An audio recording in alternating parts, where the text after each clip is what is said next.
So,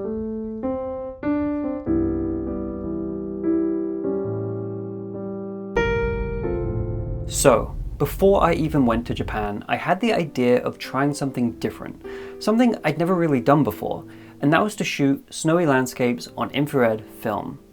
And what inspired this idea were the works of two Japanese photographers by the names of Shoichi Kudo and Kojima Ichiro, and I have their books here, and I'll put links down below. These guys were famous for shooting the areas of Aomori and Hokkaido, and their images were full of this extreme contrast, almost to the point where their images look crushed.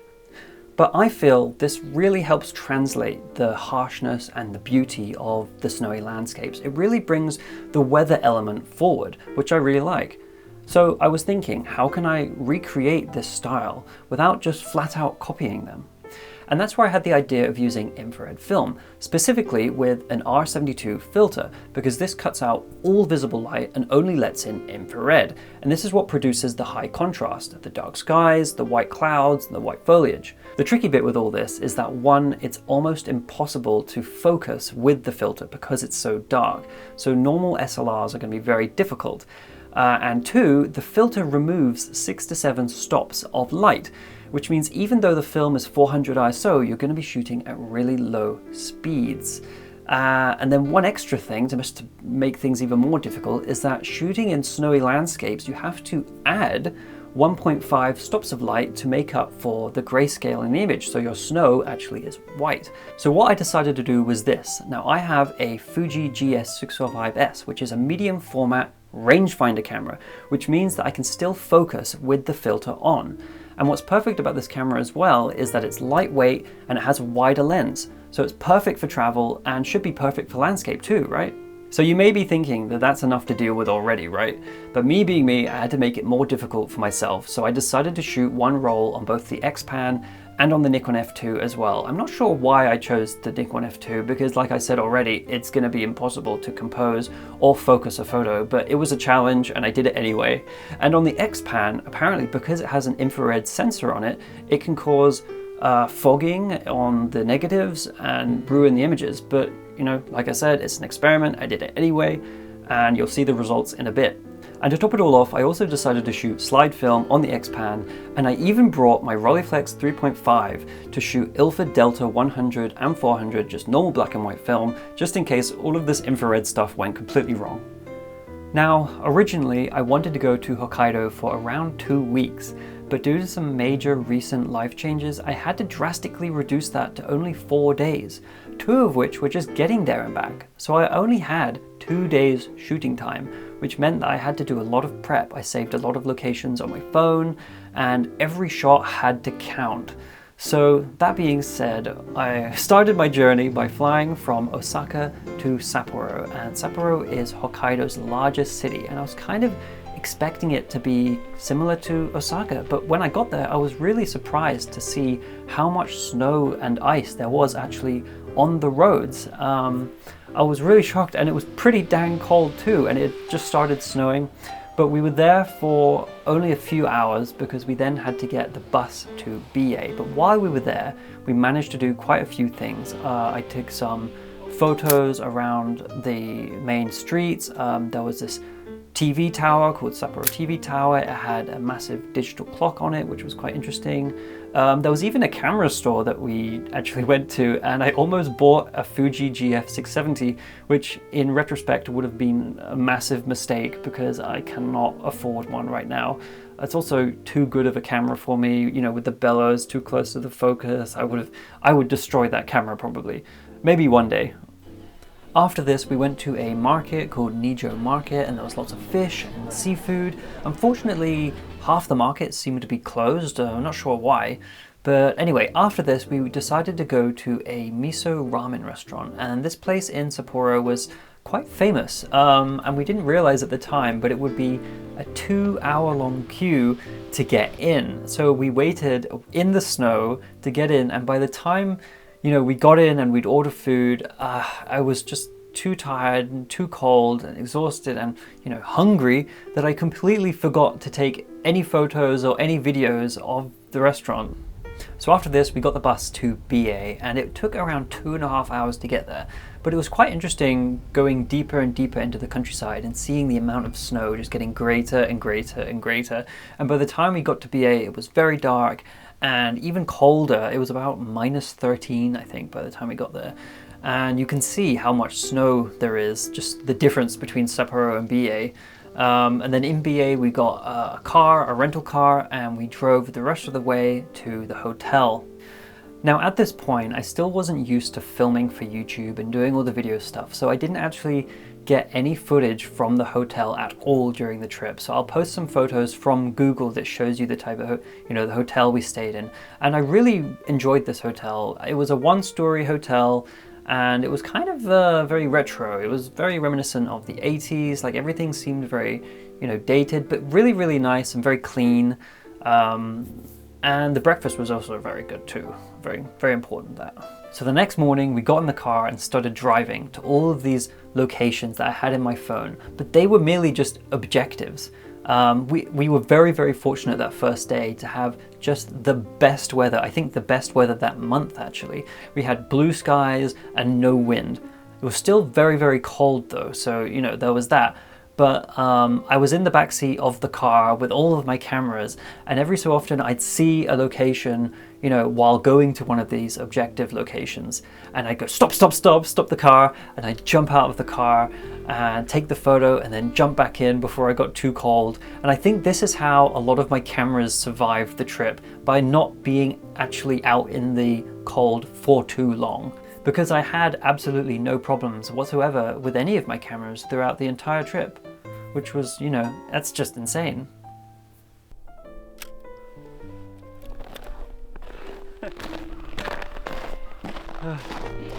Let's go! Alright, I hope you're ready to see a lot of photos. So here was the first location. It was this small hill with these 2 trees, and it was a very good starting location, a very simple composition, and I really like how these came out. You can instantly see the infrared is working its magic, with the sky getting darker. It took me by surprise with actually how smooth the images are. I was expecting them to be, a lot more crushed, but I think these are still very pleasing, and you can see that the snow is actually white, so it worked. And this is because I actually only decreased my stops by 4 rather than the recommended 5 to 7 with the R72 filter. And I did this to make up for the overexposure for the snow and to also give me an easier working ISO of 50. So I'm really happy to see that this worked out, and I actually got a good tonal range, as this sort of guesstimation was quite risky. This one especially is great with the sun shining through and hitting the snow that just seems to glitter. Now, as I said before, I was also shooting some slide film on the X-Pan, and this is one of the first I took, and to me this actually looks kind of underwhelming. I think it's because the horizon line is a bit too high. If it were lower, the trees in the foreground might not feel so constricted, making the image breathe more, but still good. The second image of the sun shining through again was very disappointing, because you can see on the right hand side there's some gunk on the negative and perhaps a light leak too on the left. Now this can of course be edited later, but it's always a shame as this problem persisted on quite a few of the X-Pan shots. Around this time, I started using the Nikon to try and finish off the remaining roll of Kentmere. And I know it's a 400 ISO film, but just look at how grainy these are, and the exposure seems off too. I'm not sure what happened, to be honest, but technical quality aside, these are still some interesting photos, and we're still getting close to that Kojima Ichiro look.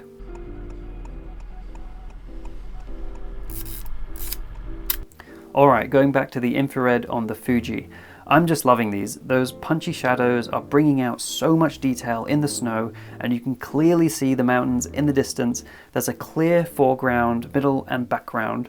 I even like that the clouds sort of follow the gradient. I remember being drawn to this composition because of that small house in the bottom left corner with the single tree marking it and the 3 pylons around it. However, I don't think they're visible enough. I think this one suffers from the focal length. Perhaps if the lens had been a bit longer, that would have helped isolate the subject more and make the composition better. Okay, so I love this one, and it was one of the first from the Rolleiflex with the Delta 100. It's definitely not the type of image I set out to create, but I couldn't help but fall into that minimalistic trap. This is definitely a photo I plan to print. It just goes to show how important it is to have a variety of options with you on a shoot. The second objective location was Shinsekai Hill, famous in the summer for its massive flower gardens. However, in the winter it turns into a snowmobile experience, which we found out is only possible through guided tours. Seems a bit sus, but oh well. One thing we could do though was rent a sled, which of course I definitely did.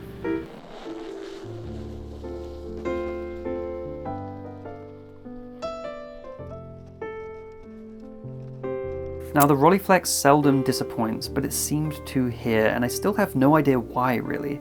Perhaps the film was too loose, we call it a fat roll, which is why perhaps the right hand corner looks out of focus a bit, or perhaps it's maybe the flare, as I remember the sun being very, very bright. There's also a strange line in the right hand corner there, so I have no idea, but it's a shame as I like the composition. This was also a time where I put a roll of infrared in the Nikon, and I gotta say the results are pretty bad compared to the Fuji. This needs a lot of cleaning up. It's very grainy and there's some mean ass sun flare too. Thankfully, the Fuji saves the day again, as this shot of the snowmobile tracks going off into the distance is just great. I love the depth and the texture to this image.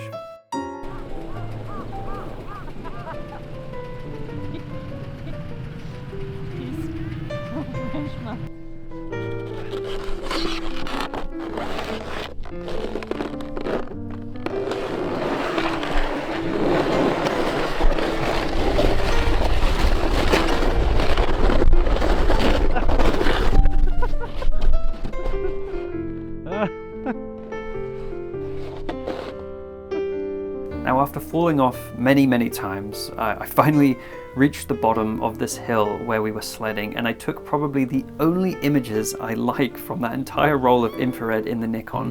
To take these, I had to remove the filter, compose, and then screw the filter back on as carefully as possible. And hey, these are not technically great. Grain is still very heavy, and there's that obvious blob of flare, but I like the textures. It, for some reason, reminds me of a sort of moonscape.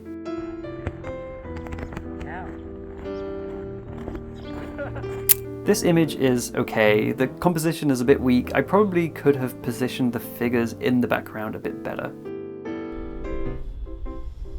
After Shinsekai Hill, while driving to our next location, I kept on stopping again, and I found a particular spot that I really love. This shot on the X-Pan is definitely on the favorites list. There's a nice variety of textures, and I like how it draws you into the center of the frame where you can see those lovely snowy slopes. I also took the same image on the Fuji, however I don't think this is as impactful. However, it's still, really good.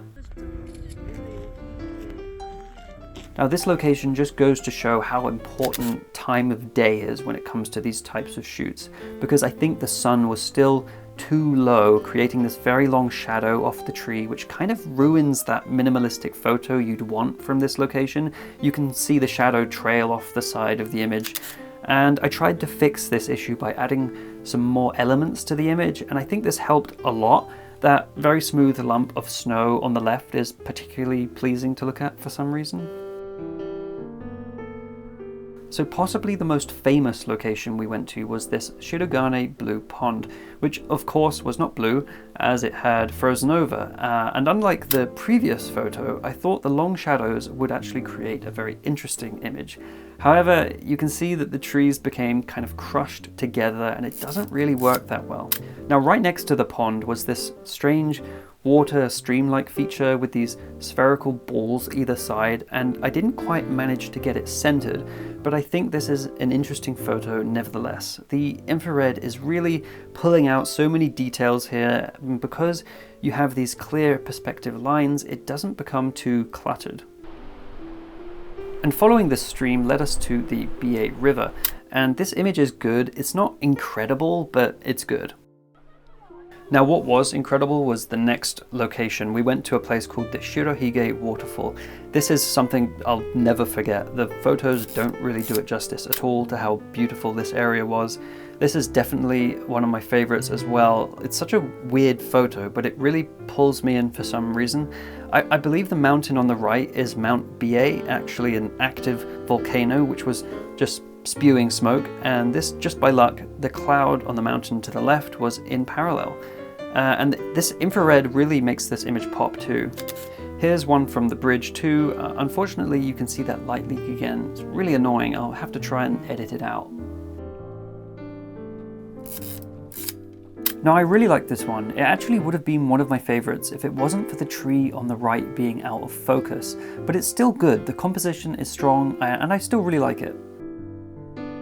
So at this point in the day, we started to make our way back to Biei, but along the way, I continued to find places to photograph. I just couldn't stop, and I wanted to try and create an image with a strong foreground. So I placed this snowball on the right and composed it with these sloping hills in the background, but the snowball is pretty blown out and the image is not too inspirational. This is very nice too, with the road going off into the distance.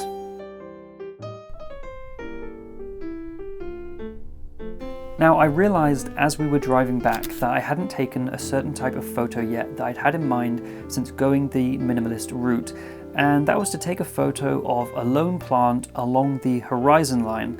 So along the road I found this shot and I took 2 photos. I think I prefer this infrared version more. The plant isn't quite on the horizon line, but the cute little footprints that go across the image just make up for it. Now this shot on the X-Pan was more along the lines of what I had in mind. I just love how the snow is glittering in the sun and how that long shadow cuts across the frame, creating depth in the image.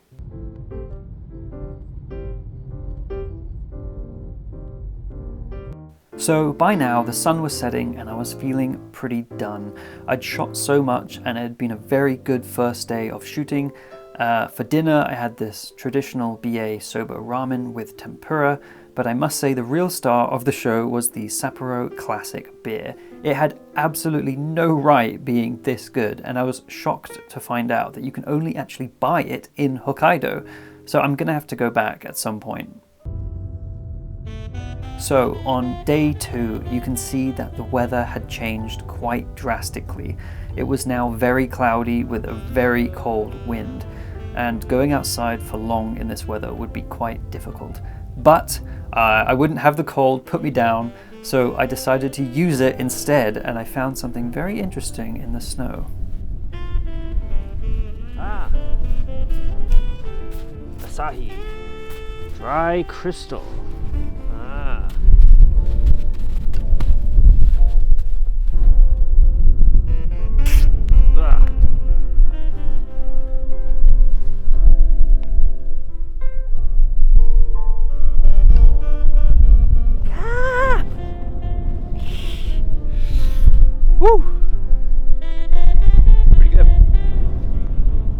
By now I had pretty much shot all of the infrared film, and it was kind of a good thing because I'm not sure it would have worked so well on a very cloudy day.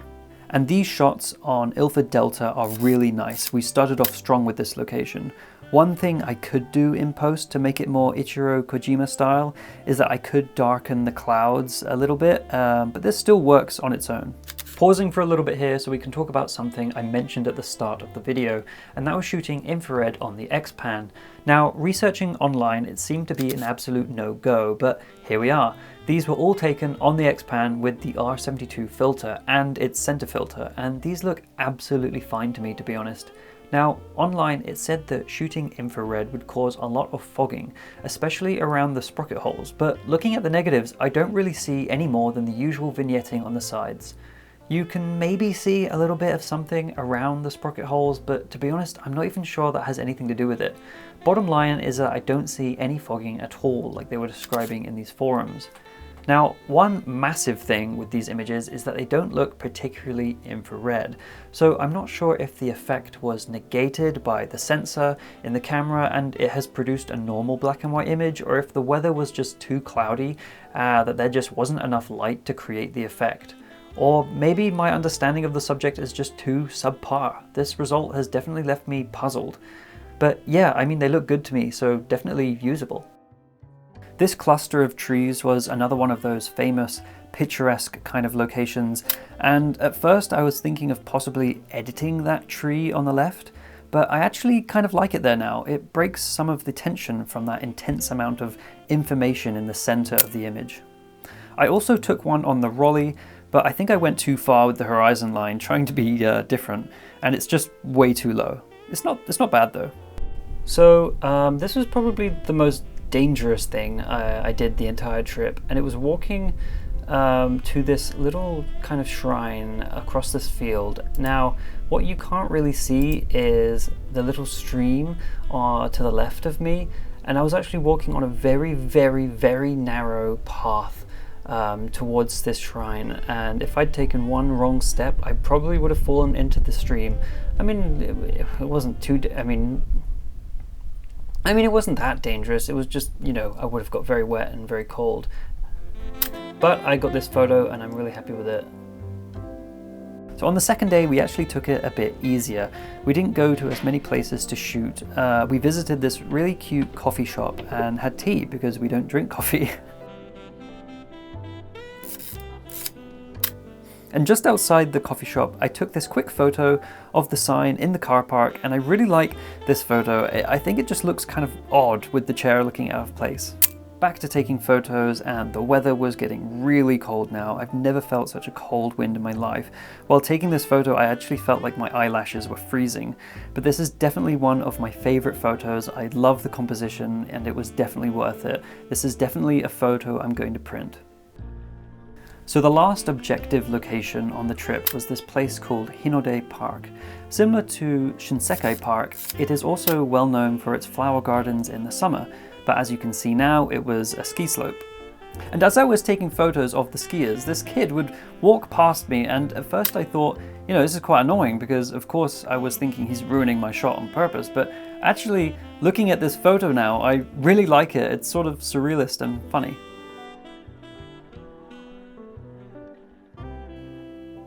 Along the ski slope, you would also see these trees sticking out of the snow. Around these areas, the snow must have been more than half a meter deep, so getting close to this was actually quite difficult. But it was definitely worth it because I really like this image. It's a simple composition, but with subtle opposing angles, with the fence sloping down to the left and the tree slightly leaning to the right.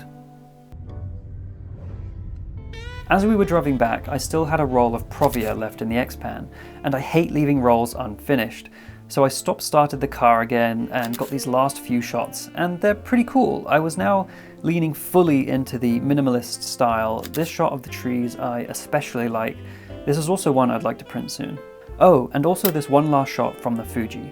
I know it's quite compressed, but I like the red elements in the image and the mountains in the back. I think this is another shot that would have benefited more from a longer lens. I can imagine printing this very large. I think then it would work really well. By the time we got back to Biei, it had gotten quite dark, and when this happens, the restaurants all close because of how cold it gets at night. But of course, we are in Japan, so never fear, and we found this retro udon vending machine and tried it out.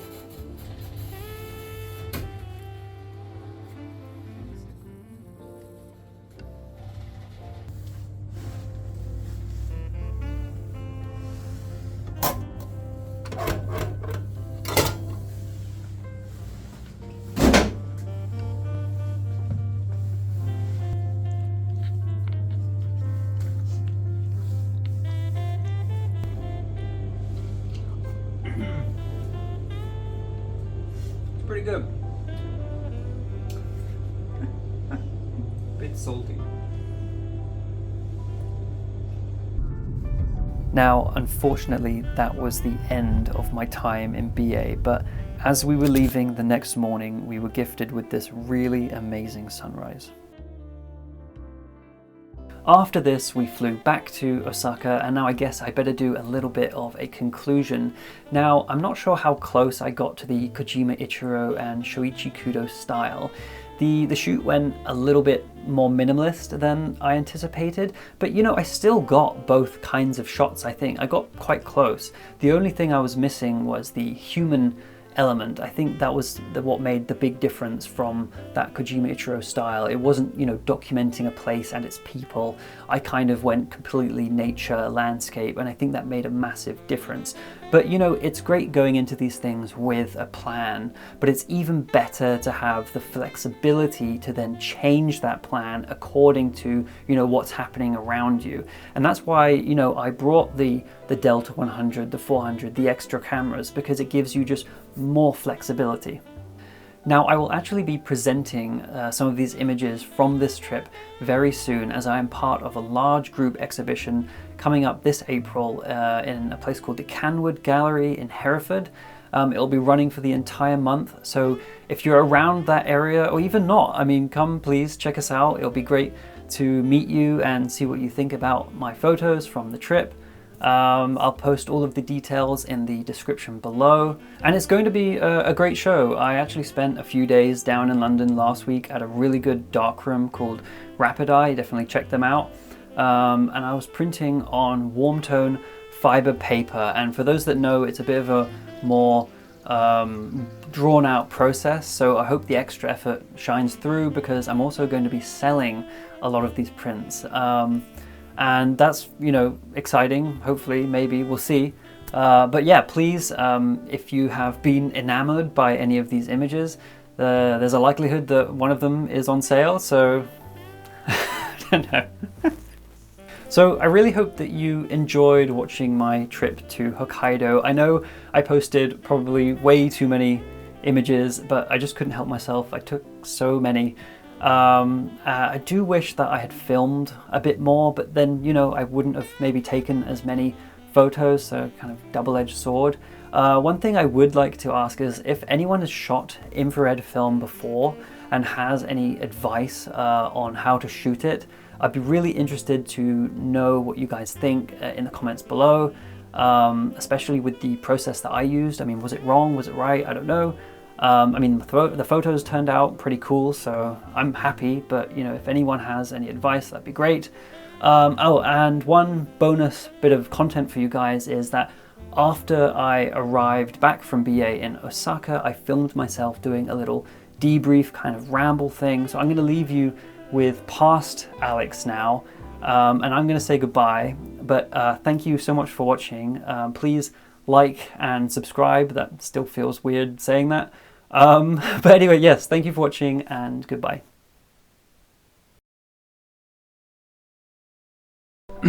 Okay, this is video number 1. I'm gonna do the clap. All right, 3, 2, 1. Okay, hi again. Just came back because I wanted to talk more about Hokkaido and how that went. Firstly, arriving in Hokkaido took the whole day. It took the whole day to get there. It was a very long journey, lots of buses, lots of planes, and it was very tiring, but I definitely would do it again a million times over, because Hokkaido, especially with all the snow, and it was like this thick, the snow, it was absolutely like just beautiful. So Hokkaido was difficult to get to, but very beautiful and worth it, very worth it. And we stayed at a very kind of rustic hotel, very clean but very dated, you know, 70s kind of everything's a bit plasticky and the buttons and things. It was great, actually. I mean, it wasn't photogenic, I wouldn't take photos of it, but it was exactly what you needed. And the breakfast was the breakfast, you know. So actually, yeah, get down to the photography. The photography in Hokkaido, I brought all cameras apart from the Fuji class, and I ended up surprisingly predominantly using the X-Pan. And you might see that I have the infrared lens. I know on the internet everyone says do not use infrared, because of the sensor. I thought, screw it, why the hell not? I'll just try it anyway. I had one roll left and I shot 3, I think. So yeah, I have 3 photos left on this, and I've been shooting infrared on it. So we'll see how that turns out. But yeah, this was absolutely killer in Hokkaido. Those landscapes in that panoramic aspect, I think, are gonna look pretty banging, and you're gonna see them before I do in this video, or well, we're gonna see them together, but right now I haven't seen them, so I have no idea what they look like. Hopefully they are successful. I'll have to do a follow-up video to talk about them too. But yeah, the X-Pan in Hokkaido was awesome to get those panoramic landscape shots, and I shot 3 rolls of slide film, Velvia, Provia, and Ektachrome. You know, the big 3. And yeah, hopefully they turn out well. Now, I originally planned to use the Nikon F2 for the whole thing, really, because that's why I brought a 70 to 210, a 28, and a 50. And I think, wow, I was going to do a lot of landscape on the F2, but I hardly touched the F2. I hardly touched it. I think I put 1 roll through it, and I tried using infrared on this too, because I also bought the filter for this filter thread, and just the not being able to see through the viewfinder, because obviously it's so dark you can't see anything. I had to take it off, compose, put it back on. It was a faff. It was a right faff. And I found that the longer lenses, I probably should have used more, because when you look at a lot of landscape photography, it is using a lot of longer lenses and a lot of wider lenses, and I feel like I should have probably used a few more longer lenses, but c'est la vie, that's it, that's how it goes. So yeah, I unfortunately didn't get to use this much, and so I did actually, the Fuji GS, I did actually use this quite a lot, and I think I shot 2 rolls of infrared on this, and about 4 rolls of black and white. I didn't shoot any color on this, so I only shot color on the X-Pan, and maybe the Rolleiflex, but we'll get to that in a minute. So yeah, this was beast as well, but I found that it was also the focal length just wasn't quite there. Just maybe was, I don't know, there's something about it. What is the focal length on this? It is the 60mm, so I think that's an equivalent of around 45mm, 35 aspect way. I don't know, it didn't seem too good, and I shot 6 rolls on it, so it was a little jarring at first, but you know, we shot a lot, so we'll see how those turn out. Now, lastly was the Rolleiflex. Now, last time I was in Japan and I went to Shirakawa Go, I used this predominantly for everything. Shirakawa Go, I went to the rice fields with it, I went to up mountains with this thing, I took all sorts.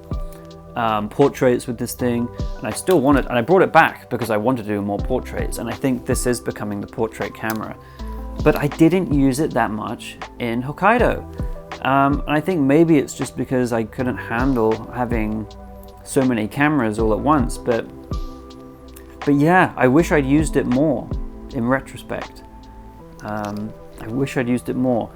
Now, shooting in snow was a bigger challenge than I thought it would be, and I really hope the photos are okay, because reading online I read a lot about, you know, having to overexpose for the snow, and because they like me to read grayscale and whatnot, and so I overexposed by 1.5 stops, so hopefully the photos are okay with that.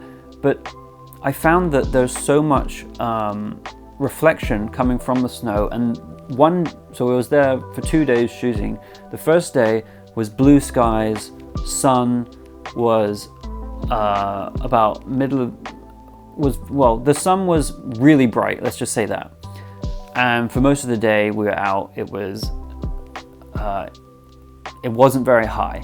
So shooting landscapes on a wide lens with the sun quite low was pretty difficult, especially I didn't have any ND filters on me, or gradient filters, so we were shooting mainly just skylight, you know, UV. I should have brought some more filters. If you're gonna come to Hokkaido to shoot landscape, bring some more filters. And then the second day was super overcast, and I think some of those photos actually might be better because it's more minimalistic, more abstract, more artistic, with the sky basically blending in with the landscape. So hopefully I get some nice stuff. So next time, well, I'll once I get the photos back, I'll do another video and we can go through them. But yeah, I think that's it. I mean, I'm sure there's a lot of other stuff. I mean, so much happened. There are so many places, and I'll try and talk about them later. But cool, yeah, so hopefully this has been good. Yeah, I'll see you later.